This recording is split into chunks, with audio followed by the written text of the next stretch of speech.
വ്യാജ തിരിച്ചറിയൽ കാർഡ് കേസിൽ രാഹുൽ മാങ്കൂട്ടത്തിലിനെ ക്രൈംബ്രാഞ്ച് ചോദ്യം ചെയ്യും. ശനിയാഴ്ച ഹാജരാകാൻ നോട്ടീസ്. പ്രതികളുടെ ശബ്ദരേഖയിൽ രാഹുലിന്റെ പേരും ഉൾപ്പെട്ടതോടെയാണ് ക്രൈംബ്രാഞ്ച് ചോദ്യം ചെയ്യാനായി രാഹുൽ മാങ്കൂട്ടത്തിലിന് നോട്ടീസ് നൽകിയത്. വിശദാംശങ്ങളുമായി കമലേഷ് തെക്കേക്കാട് തിരുവനന്തപുരത്ത് നിന്ന് ചേരുന്നുണ്ട്. കമലേഷ്, രാഹുൽ മാങ്കൂട്ടത്തിൽ ഹാജരാകാനുള്ള സാധ്യത എത്രത്തോളമാണ്? വിനുഷ, ആ ചോദ്യം തന്നെയാണ് ഏറ്റവും പ്രധാനപ്പെട്ടത്. നിലവിലിപ്പോൾ നിരവധിയായ ലൈംഗിക ആരോപണങ്ങളുടെ പശ്ചാത്തലത്തിൽ നിൽക്കുന്ന രാഹുൽ മാങ്കൂട്ടത്തിൽ കഴിഞ്ഞ കുറച്ച് ദിവസങ്ങളായി വീട്ടിൽ നിന്ന് പുറത്തിറങ്ങാതെ ഇരിക്കുകയാണ്. ഈ ഘട്ടത്തിലാണ് കൂനിൽമേൽ കുരു എന്ന നിലയിൽ കോൺഗ്രസിന് വീണ്ടും ഒരു അടി ക്രൈംബ്രാഞ്ചിൻ്റെ ഭാഗത്തു നിന്നും വരുന്നത്. നേരത്തെ തന്നെയുള്ള ഈ വ്യാജരേഖ ചമച്ചതുമായി ബന്ധപ്പെട്ട വ്യാജ തിരിച്ചറിയൽ കാർഡ് ഉണ്ടാക്കിയതുമായി ബന്ധപ്പെട്ട കേസിലാണ് ഇപ്പോൾ ചോദ്യം ചെയ്യാൻ രാഹുലിനെ വിളിപ്പിച്ചിരിക്കുന്നത്. ശനിയാഴ്ച ഹാജരാകാനാണ് ക്രൈംബ്രാഞ്ചിൻ്റെ തിരുവനന്തപുരം യൂണിറ്റ് ഇപ്പോൾ നോട്ടീസ് നൽകിയിട്ടുള്ളത്. നേരത്തെ ആദ്യഘട്ടത്തിൽ ഉൾപ്പെടെ രാഹുലിൻ്റെ പേര് ഈ കേസുമായി ബന്ധപ്പെട്ട് വന്നിട്ടുണ്ട്. 7ഓളം യൂത്ത് കോൺഗ്രസിൻ്റെ പ്രവർത്തകരെയും നേതാക്കളെയുമാണ്, ഉപാധ്യക്ഷന്മാരടക്കമുള്ള നേതാക്കളെയാണ് ഇതിൽ അറസ്റ്റ് ചെയ്തിട്ടുള്ളത്. 7 പേർ അറസ്റ്റിലായിട്ടുണ്ട്. ഈ കേസുമായി ബന്ധപ്പെട്ട് വഞ്ചനാക്കുറ്റം, ക്രിമിനൽ ഗൂഢാലോചന, വ്യാജരേഖ ചമയ്ക്കൽ ഉൾപ്പെടെയുള്ള വകുപ്പുകൾ 7 വർഷം വരെ തടവ് ലഭിക്കാവുന്ന വകുപ്പുകളാണ് ഇവർ ചെയ്ത കുറ്റത്തിൻ്റെ ഒരു തീവ്രത എന്ന് പറയുന്നത് ആ നിലയിലാണ്. ആ കേസുമായി ബന്ധപ്പെട്ട് നിലവിലിപ്പോൾ ക്രൈംബ്രാഞ്ചിൻ്റെ അന്വേഷണം അന്തിമ ഘട്ടത്തിലേക്ക് നീങ്ങുകയാണ്. ഈ സാഹചര്യത്തിലാണ് ഈ പ്രതികളുടെ മൊബൈൽ ഫോണിൽ നിന്നടക്കം ലഭിച്ചിട്ടുള്ള ശബ്ദരേഖകളിൽ രാഹുൽ മാങ്കൂട്ടത്തിലിൻ്റെ പേര് പരാമർശിക്കുന്നതായി ശ്രദ്ധയിൽപ്പെട്ടത്. ഇതിൽ ഏറ്റവും പ്രധാനപ്പെട്ട കാര്യം, നേരത്തെ രാഹുൽ പറഞ്ഞിരുന്നത് എപ്പോഴെങ്കിലും തനിക്കെതിരെ ഒരു FIR ഉണ്ടോ, തനിക്കെതിരെ ഒരു പരാതി ഉണ്ടോ എന്നുള്ളതാണ്. രാഹുലിനെതിരെ നേരിട്ടുള്ള ഒരു തെളിവ് ക്രൈംബ്രാഞ്ചിൻ്റെ കയ്യിൽ നേരത്തെ ഉണ്ടായിരുന്നില്ല. എന്നാൽ ഇപ്പോൾ ഈ ശബ്ദരേഖ ഒരു പ്രധാനപ്പെട്ട തെളിവായി മാറും എന്ന കാര്യത്തിൽ യാതൊരു തർക്കവുമില്ല. ഇതിൻ്റെ കൂടി അടിസ്ഥാനത്തിലാണ് ശനിയാഴ്ച ചോദ്യം ചെയ്യലിന് ഹാജരാകാൻ രാഹുലിന് നോട്ടീസ് നൽകിയിട്ടുള്ളത് എന്നതാണ്.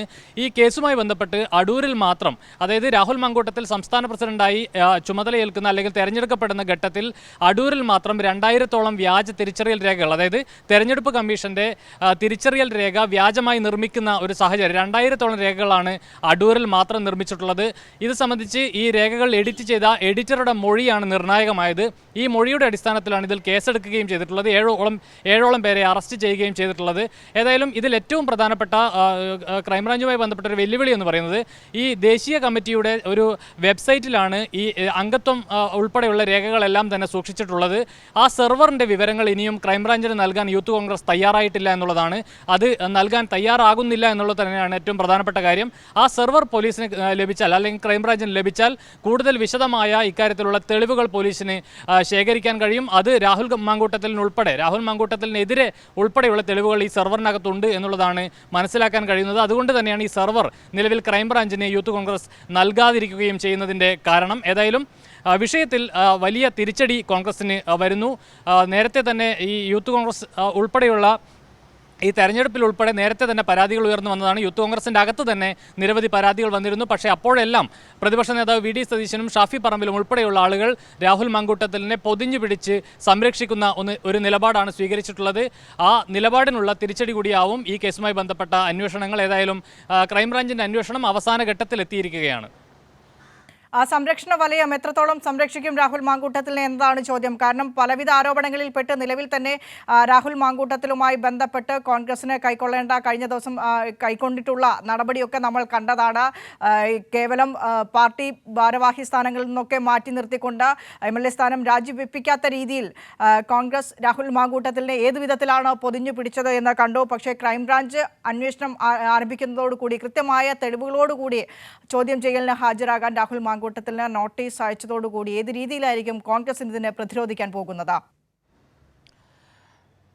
വിനിഷ, അത് പ്രധാനപ്പെട്ടൊരു ചോദ്യമാണ്. ക്രൈംബ്രാഞ്ചിൻ്റെ മുന്നിലും ഒരു പ്രധാനപ്പെട്ട വിഷയമായി ഈ സംഭവ വികാസങ്ങളെല്ലാം ഉണ്ട് എന്നുള്ളതാണ് ഏറ്റവും പ്രധാനപ്പെട്ട കാര്യം. ഈ വിഷയത്തിൽ ഇപ്പോൾ രാഹുൽ മാങ്കൂട്ടത്തിൽ ഒറ്റപ്പെട്ടു പോകുന്ന ഒരു സാഹചര്യം ഉണ്ടാവും എന്നുള്ളതാണ് ഏറ്റവും പ്രധാനപ്പെട്ട ഒരു സവിശേഷത. ഈ ഒരു സാഹചര്യം എന്ന് പറയുന്നത് രാഹുൽ മാങ്കൂട്ടത്തിലിനെ കോൺഗ്രസിൻ്റെയും യൂത്ത് കോൺഗ്രസിൻ്റെയും ഉൾപ്പെടെ കോൺഗ്രസിൻ്റെ പ്രാഥമിക അംഗത്വത്തിൽ നിന്നുൾപ്പെടെ സസ്പെൻഡ് ചെയ്യുന്നൊരു സാഹചര്യമുണ്ട്. യൂത്ത് കോൺഗ്രസിൻ്റെ സംസ്ഥാന അധ്യക്ഷ പദം രാജിവെക്കുന്ന സാഹചര്യമുണ്ട്. അതുകൊണ്ട് തന്നെ കോൺഗ്രസ് പ്രവർത്തകനല്ലാത്ത, കോൺഗ്രസ് അംഗത്വത്തിലില്ലാത്ത ഒരു ആളെ കോൺഗ്രസിന് സപ്പോർട്ട് ചെയ്യേണ്ട സാഹചര്യമില്ല, കോൺഗ്രസിന് പ്രതിരോധം തീർക്കേണ്ട സാഹചര്യമില്ല എന്നുള്ളതാണ്. അതുകൊണ്ട് തന്നെ പാർട്ടി എന്നുള്ള നിലയിലുള്ള ഒരു പരിരക്ഷയും രാഹുൽ മാങ്കൂട്ടത്തിലിന് ലഭിക്കാതെ വരും എന്നുള്ളതാണ് നിലവിലെ സാഹചര്യം. ഏതെങ്കിലും നേതാക്കൾ രാഹുലിന് വേണ്ടി സംസാരിക്കുമോ എന്നുള്ളത് കാത്തിരുന്ന് തന്നെ കാണേണ്ടതാണ്. അത്തരത്തിലുള്ള സംഭവങ്ങൾ ഉണ്ടാകാനുള്ള സാധ്യത